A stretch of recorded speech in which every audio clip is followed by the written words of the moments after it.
Islam is a difficult issue. On the one hand, you have, the big question about Islam is will it have some version, and they hate this word, of sort of Reformation or Enlightenment or some version of that. And the kind of negative answer on that is it's extremely difficult, because if you look at the number of genuine kind of real reformers within Islam, the sort of people who Westerners, rightly or wrongly, might think of as reformers, the sort of people who might allow women to say much more during services, all that type of stuff, that's a tiny, tiny portion of the whole. And the main argument is, the reform tradition with Islam is actually, is arguing that you should look at things 300 years after the Prophet rather than at the Prophet's time. It's all based around quite elderly arguments. And there's additional structural reasons why Islam might find it difficult to move. One is that if you look at the Quran is the literal word of God. It is not like the Bible, which essentially is reportage, if you can debase it in that way. The Bible is a collection of stories about something, people describing what happened. It's much easier to reinterpret the Bible than it is to change the Quran. The Quran, most Muslims insist it has to be in Arabic because this is actually what he said. And it's much more difficult for religion to find ways in which to adapt to modernity that way. But secondly, also on top of that, they have the problem of who they were. Jesus Christ was a sort of form of social difficulty. He was an outcast, a bit of a. Somebody described him the other day as a sort of a community organizer, which I rather liked. He was causing trouble. Muhammad, by contrast, the Prophet was a rule giver. He was handing out laws about how you live. Again, that makes it harder to change. So for all those reasons, Islam is harder to change. Against that, look around the world. The bits of the book we look at. America is an area where you have a large amount of Muslims living actually very successfully. In Europe, again, you have people entering a pluralistic society and again doing pretty well.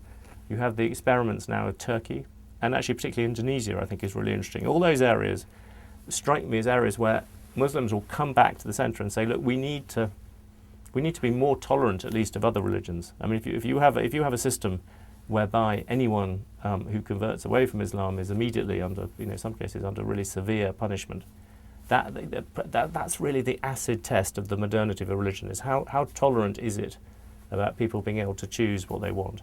And that's the bit which Islam finds particularly difficult. But within the main heartlands, there isn't much sign of change. But I would be quite optimistic, actually, about what in the end will come out of European Islam, and actually particularly what will come out of American Islam. And if you want a parallel, there is actually one, is that the Second Vatican Council was actually pushed particularly by an American Catholic who put across the idea, we've got to face up to what's happening around the world. And he went back to Rome and persuaded the then Pope to do it. And that's there is some degree of precedent, but I'm not, nobody should expect this to happen immediately. I think I think there's two bits. I think from the point of view of where is sort of faith taking off, I think that China is fascinating. I think from the point of view of where is it dangerous, where do you actually see the repercussions of this beginning perhaps to cause real trouble? I would give the example of Africa, where to be very crude and basic about it, you have fundamentalist Islam pushing down, and you have evangelical Christianity pushing up. And in the book, I went to the front line in Nigeria between these two towns of Kano and Jos. It is that you drive along it and that you will find mosques, church, and they battling almost all the way. And sadly, in many cases, actually, it does spill over into violence. 30,000 people have been killed, I think, in the last 20 years there. And to have these epic battles is quite normal. And it does have some degree of tribalness underneath. But the difficulty of religion is once it gets into a dispute, it makes it much, much harder to solve. The classic example being the Middle East and the Holy Land. When the Israeli-Palestinian thing was primarily a secular affair, which it certainly was to begin with, then it's easier to say, look, here's the border, we're divide it. Most people sort of know what the eventual solution is or should be. But actually, it's much, much harder to do it if both sides claim that God gave them the whole thing.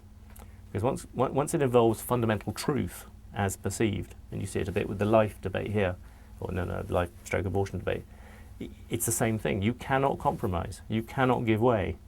I think the answer is you possibly can give way a bit more than people have done. You can see Hamas already talking about this idea of course, the land would always be Islam, but they'd be prepared to let Israel occupy it on a sort of temporary lease, which is a bizarre way of looking at it. But underneath it, there is a struggle, repeated struggle between religious people. Once religion gets back into politics, that makes a huge difference. And in many ways, what we're living through, I think, in terms of the world as we see it, is America has got one gigantic thing right. It's got the basic division of church and state, which both encourages religion and, on the other hand, provides a way in which religion can sort of foster within a political system. The bit which the Americans didn't get right was foreign policy. Whereas the Europeans, I think to be fair to them, were always much more scared about what was happening within religion, Americans just simply weren't. They didn't want to think. And this goes right the way through to Bush as well. Bush, it goes back earlier. You look back at Iran, when the Iranian Revolution was in preparation, somebody at the CIA produced a report saying, look, actually, there's a lot of religion in this, immediately dismissed as mere sociology, which is about as rude as you can get inside the CIA. When Hezbollah emerged, again, the American political establishment tried to see it in terms of left and right and where it worked with the Russians and so on. Its name is the Party of God. There was a basic refusal to see this as part of the argument.